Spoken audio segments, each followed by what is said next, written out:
College की इन दीवारों को देखिए। बनारस हिंदू यूनिवर्सिटी की धरती पर लिखा है ब्राह्मण तेरी कब्र खुदेगी बीएचयू की धरती पर। और अब जेएनयू की दीवारें देखिए, साफ साफ लिखा है ब्राह्मण भारत छोड़ो। ये नारे, ये दीवार लेखन, यही वो खुला भेदभाव है जो जनरल कैटेगरी के छात्र सालों से झेल रहे हैं। और अब तो हद ही पार हो गई है। यूजीसी ने नए नियम बना दिए हैं जो जनरल कैटेगरी के बच्चों को सीधे सीधे अपराधी मान रहे हैं, भले ही वो कभी पीड़ित हो। आज हजारों जनरल कैटेगरी के बच्चे सोशल मीडिया पर ये तस्वीरें प्रधानमंत्री मोदी जी को टैग करके दिखा रहे हैं।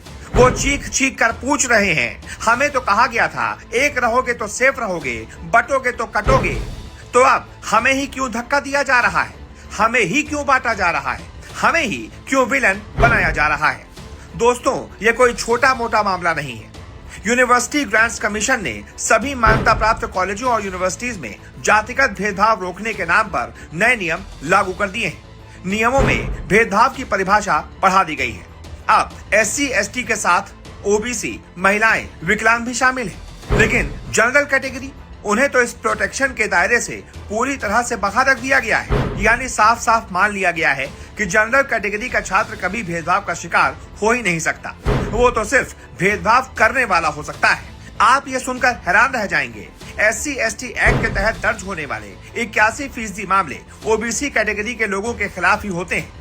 फिर भी यूजीसी ने OBC को भी पूरा प्रोटेक्शन दे दिया, लेकिन जनरल कैटेगरी को स्वाभाविक अपराधी की तरह ट्रीट किया जा रहा है। नए नियमों के हिसाब से जनरल कैटेगरी का छात्र भेदभाव का आरोपी तो बन सकता है, लेकिन पीड़ित कभी नहीं। मान लिया गया कि उसका अपमान नहीं होता, वो तो सिर्फ दूसरों का अपमान करता है। ये कितनी खतरनाक व्यवस्था तैयार हो रही है। इससे SC ST OBC के बच्चों के दिमाग में ये भर दिया जाएगा कि तुम हमेशा कमजोर हो, तुम्हें हमेशा प्रोटेक्शन चाहिए, तुम बिना रिजर्वेशन के कुछ नहीं कर सकते। चाहे नीट में -40 नंबर ही क्यों ना आए, फिर भी डॉक्टर बन सकते हो। लेकिन जनरल कैटेगरी का बच्चा 95 से 99% नंबर लाकर भी मार्कशीट हाथ में लेकर सड़कों पर भटकता रह जाता है। अब सबसे डरावनी बात सुनिए, अगर कोई SC ST या OBC का छात्र जनरल कैटेगरी के छात्र पर यह आरोप लगा दे कि उसने जाति सूचक शब्द बोले, तो तुरंत एक्शन शुरू। भले ही आरोप झूठा हो, शिकायत करने वाले पर कोई कार्रवाई नहीं, कोई सजा नहीं। यहाँ तक कि अगर किसी को सिर्फ महसूस हो गया कि उसका अपमान हुआ है, सबूत की जरूरत ही नहीं, बस महसूस होना काफी है। कंप्लेंट हो जाएगी और जनरल कैटेगरी वाला बच्चा फंस जाएगा। मान लीजिए कोई जनरल कैटेगरी का प्रोफेसर क्लास में बंक मारने, बदमाशी करने या पढ़ाई न करने पर किसी छात्र को डांटता है। फिर अगर वो छात्र SC ST OBC का है और झूठी शिकायत कर दे कि प्रोफेसर ने जाति सूचक शब्द बोले, तो प्रोफेसर की नौकरी तक जा सकती है, करियर तबाह हो सकता है। इक्विटी कमेटी में SC ST OBC महिलाएं, विकलांगों का प्रतिनिधित्व अनिवार्य है, लेकिन जनरल कैटेगरी का कोई प्रतिनिधि नहीं। हेल्पलाइन, कंप्लेंट सिस्टम सब एक तरफ, झूठी शिकायत पर कोई पेनल्टी नहीं। ड्राफ्ट में थी, फाइनल में हटा दी गई।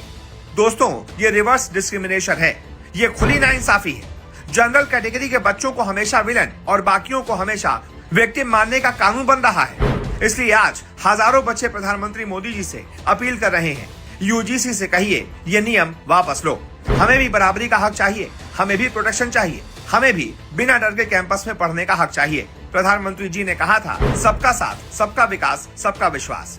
अब वक्त है जनरल कैटेगरी के बच्चों का भी विश्वास जीतने का। देखते हैं सरकार क्या करती है, ये नियम पलटते हैं या नहीं। आप इस वीडियो को ज्यादा से ज्यादा शेयर कीजिए, जनरल कैटेगरी के बच्चों की आवाज को बुलंद कीजिए। कमेंट में बताइए आप क्या सोचते हैं, ये नियम सही है या बदलाव चाहिए। लाइक करें, चैनल सब्सक्राइब करें, बेल आइकन दबाना न भूलें। जय हिंद, जय भारत। मिलते हैं अगली बड़ी खबर के साथ।